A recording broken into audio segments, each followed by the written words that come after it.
Hey guys, Dr. Charlie Ware coming to you again today with a bunch of different health techniques and also tips as well. Again, please hit your notify button because every time I go live, you'll be notified so you can continue to get all my health tips. Like I said, I try to go online about 4 to maybe 5 times a week to do Facebook Lives to give you a bunch of health tips. I'll be putting out different videos and different posts as well to keep you informed and different recipes, things like that as well. So again, hit the notify button so you'll be informed each time that I do go online. And I hope this information is providing you guys with a bunch of good value because I'm trying to hit on topics that are essential to everyday life and improving your health, as well as the fact that it's information that is usually not well versed or we're heard of, or there's a lot of myth behind it as well. Like today's topic, sodium, or should I say salt, is it causing you pain or keeping you sick? The question is yes, and I'll tell you the reason why. The whole idea of, you having too much sodium, so it's causing hypertension and all these other things. Yes, that's true, but I'm telling you, it's really the type of salt that you're ingesting that's causing the issue. Yes, there's been a huge burst of buzz about having Himalayan sea salt, pink sea salt, and different types of sea salts to actually increase your health. But again, there's far more table salt still out there being used in restaurants, being used in packaged goods, being used in regular cooking whenever you go out as well. So again, there's a lot of hidden salts out there, especially like I said before, inside of packaged goods. In some cases, you look at the sodium content in some packaged goods, and it can be up to 750 to 1200 milligrams or units, of sodium in there, which is like far away and above what you should be having. But let me explain to you why table salt, or as you say, ordinary salt, is actually bad for you.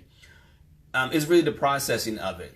It's not how they used to do back in the day where they would get different vats and actually get seawater or even river water, and they knew it had a certain selenium content or salt content to it, so they would let it dry out, and then all of a sudden the salt will be there on the surface. Then that's just pure salt. You dig down in certain in the ground, certain areas, you have salt down there, or certain mountains actually have salt as well. Riverbeds have salt, but salt in its natural state is still, well, I'm sorry, I'm backing up. Minerals in its natural state found in nature is stored in forms of salt. I've said this over and over again. But again, your magnesium, your seleniums, your zincs, your iodine, you name it, any trace mineral is actually stored in the form of a salt. So, as I said before, Himalayan sea salt, Celtic sea salt, or raw salt has anywhere from 80 up to 130 different trace minerals inside of it that your body naturally needs.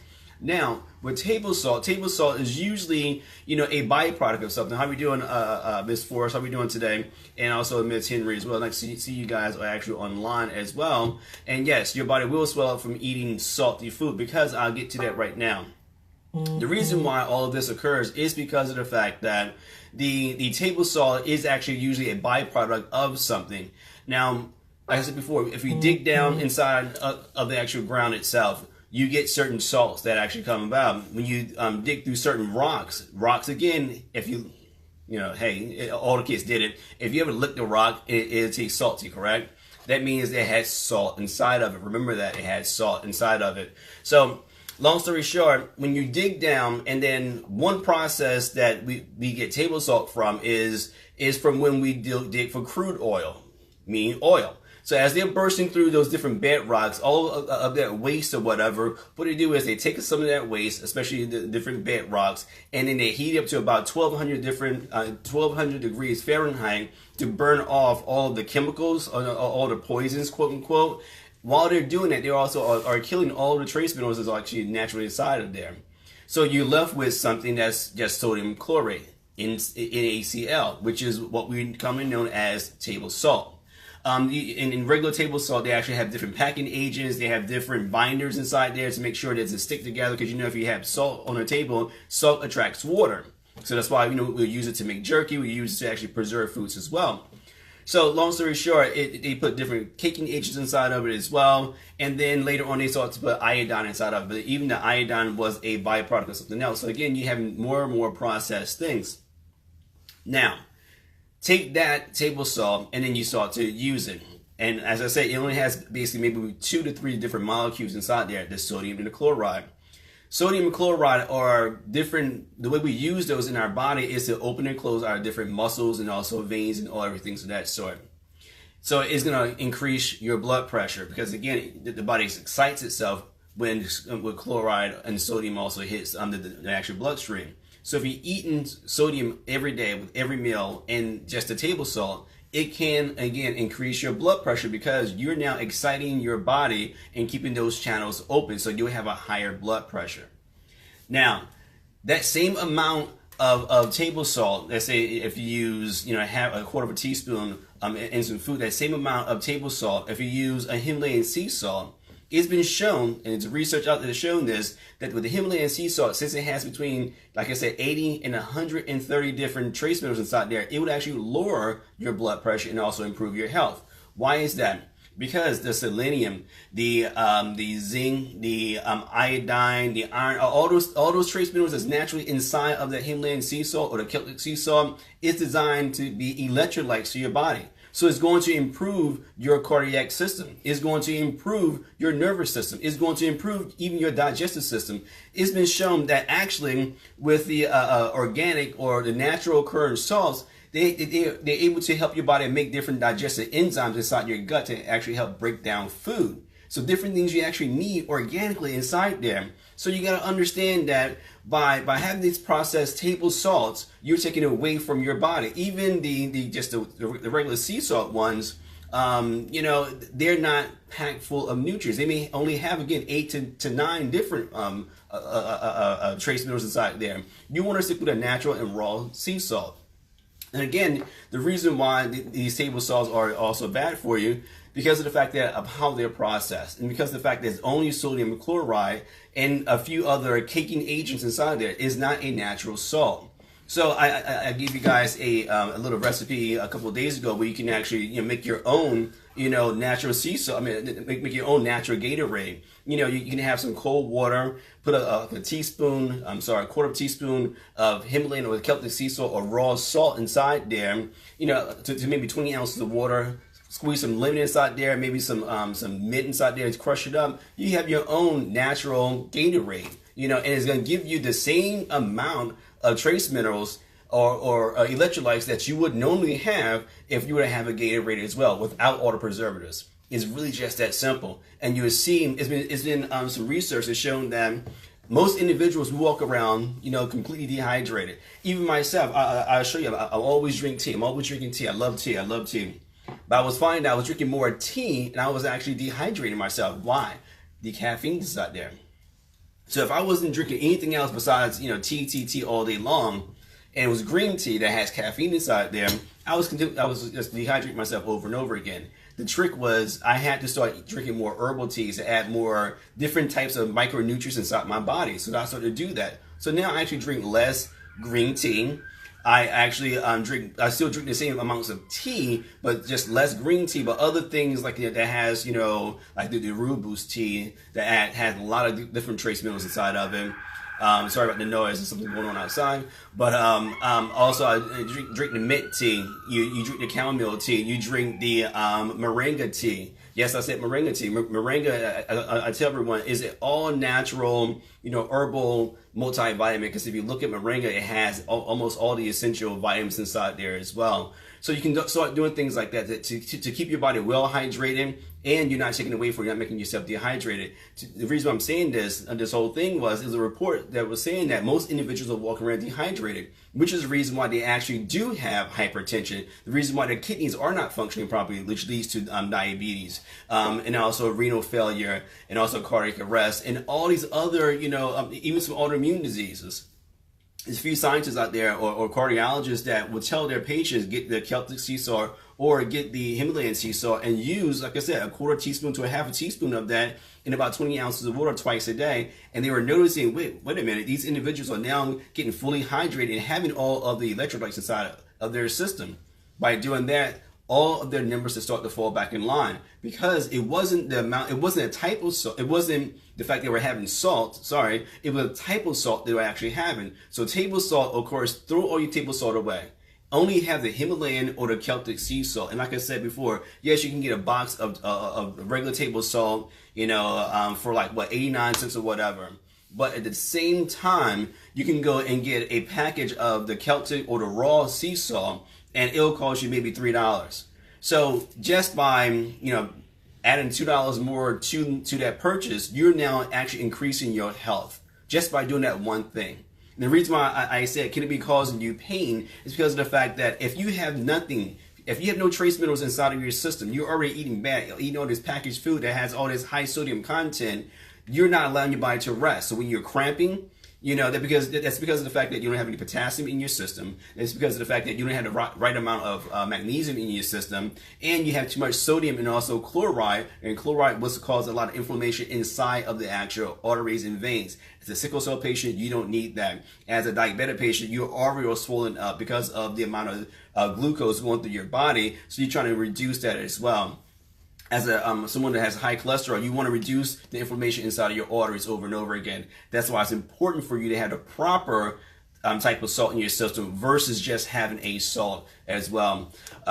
Is moringa okay for someone with? Yes, moringa is definitely okay for you if you have high hypertension. That's not a problem at all. Again, like I said, it's going to add to your body, not take away from your body. And even if you're taking some of our products, you can still take moringa. And the reason why I say that, as I say, is an all natural herbal complex that has a lot of great vitamins inside there. And I said before, guys, each time I go online, if you want to get this information, just go ahead and hit a notification button, and that way you'll know exactly when I'm online, so you won't miss any of this great information. You can always play it back, but getting in live and being able to ask me questions as we go along will actually be more of a benefit as well. Because I used to stay online for maybe 15, 20 minutes after, but after that I'm usually gone as well. Now, again, the other dangers of using table salt is the fact that it's been linked to actually a lot of PMS syndromes, PCOS syndromes, and this is all female stuff, and sometimes in some cases infertility because of the fact that, again, you're creating a lot of blood flow, too much blood flow, things of that sort. Stroke, definitely. Edema, as someone said earlier, if they have something that's salty, their body blows up. It causes a lot of edema. And why? Because like I said, that sodium keeps those sodium pumps inside the body open, and you're just flowing. The blood's just flowing, and that's what increases your blood pressure. Again, the body's not able to stop and reabsorb itself as well. Gout, goiters. Anyone knows what a goiter is? It's like when someone has that big lump in their neck and things of that sort. That's because of the fact that their body's not uptaking enough calcium and also iodine in their system. So they get goiters around their thyroid gland, things of that sort. So you gotta be very, very careful. Muscle cramps, water retention, what else? The diabetic neuropathy can also happen with individuals that, of course, have too much table salt and not have enough of the good salt in their system. And again, if you don't have enough trace minerals like the zinc is phenomenal for that, the selenium, the copper, and actually the aluminum and also gold is actually inside of some of these trace minerals as well, which is very, very good for the nervous system. We don't realize the reason why we have these things is the fact that these little trace minerals that we don't even know that exist are actually good for the actual nervous system as well. So that can actually create a lot of diabetic neuropathy as well. And it's funny to actually throw this in there, but the reduction of the trace nutrients inside your system has been linked to cases of depression and also anxiety as well. There's a lot of case studies with this, with not having the proper nutritional balance in your system. It will trigger a lot of anxiety and also depression too. So there are a lot of reasons why you should just throw your table salt away. If you go out to eat, you can take a little bit of your own salt with you and just sprinkle it on your food, and just tell them no salt on your food at all. These are things that I tell my patients all the time, that it's okay to go out and eat as long as you tell that individual the parameters of how you want to have your food cooked as well. I'm very picky where I eat personally, I'll be honest with you. But if I go somewhere that I'm not familiar, I say, hey, look, I eat this way. This is what I want. I want this, this, and this. Can you provide that? Of course we can. Not a problem at all. So you got to be very vocal about things as well, and you will get the results. I promise you, if you do the things I ask you to do, especially when it comes to the salt aspect of it. If you guys, I'll even challenge you. I will throw out a challenge right now that if you guys threw away all your table salt and went out and got the Celtic sea salt and did and cook with it and use it as I ask you to use, and then in 2 weeks give me a report. Tell me how you're feeling. Tell me how your body looks. Tell me if your blood pressure went up or actually went down. And I'm saying in all aspects, no packaged food, none of that stuff. You just eat just with the Celtic or the Himalayan sea salt. Somebody do that challenge for me and then give me a report in 2 weeks. If you do that, you'll get a prize. I'm throwing it out there right now. This was non-scripted. If someone does that and give me a report, even if it's negative, I don't care even if it's negative. If you did it exactly as I'm asking you to do, I'll give you a prize because of the fact that I know the results. I do this with my patients for the last 8 to 10 years. I've been doing this and I see the results over and over again. In my own life, in my family's life, everyone's life that I've seen actually reduce or throw away their table salt and replace it with these natural raw salts, their life's been changed. Okay, from a male perspective, I've seen family members or even patients, their PSA, especially older guys, is dropped down dramatically. I've seen A1Cs drop back into line. I've seen her hypertension just completely go out the window. I've seen energy levels go up. And this is just from the salt, because you don't understand the salt and the sugar issues here in America is dramatic, okay? We either want to sugar something or we want to salt something, and the salt is so hidden as well. So hidden. And it is in such large quantities that it is just such a shame. So you just got to be very, very careful as well. Like I said, I'm just trying to give you the information that I know is going to change your life. If you guys have any questions at all, please feel free to ask me. I'll be online for now. Since it's Friday, I'm trying to get out here a little bit early, maybe another 10 or 15 minutes, but you can always message me as well. And I'd love answering these questions. But whoever does that challenge, I got a little surprise for you. And I really, really appreciate you guys being on here today. I know it's Friday. Everyone's trying to get out of work or start having fun. I'm telling you, if you do the challenge, or if you go ahead and throw all your table salt away, and it's table salt, I'm not saying all salts, but it's table salt, I guarantee you will see a change in your life. Thank you guys again. As always, I'll be back on here next week, over the weekend. I'm trying to get some rest because I have a lot of catch up to do. If you guys have any questions, please feel free to ask me for the next 10 or 15 minutes. I'll be online, and I'll talk to you very, very soon. God bless.